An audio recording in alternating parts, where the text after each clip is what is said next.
రఘురామకృష్ణరాజు తొలిసారి ఈ ప్రభుత్వానికి సంబంధించి ఒక సంచలన వ్యాఖ్యలు చేశారు. ప్రభుత్వం వచ్చి ఏడాది అయిన తర్వాతన అయితే అది ఆయన వ్యక్తిగతం కాదు, ఆయనకి ఇబ్బందిని కాదు.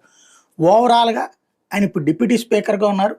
శాసనసభ్యులకి అవమానం జరిగింది అంటూ మొన్ననే ఏడాది పరిపాలన పూర్తయినటువంటి సందర్భంగా జరిగినటువంటి మీటింగ్కి సంబంధించినటువంటి అంశాన్ని ప్రస్తావిస్తూ దానికి స్పీకర్ని డిప్యూటీ స్పీకర్ని పిలవకపోవడం ప్రోటోకాల్ విరుద్ధం అన్నటువంటి పాయింట్ మాట్లాడారు.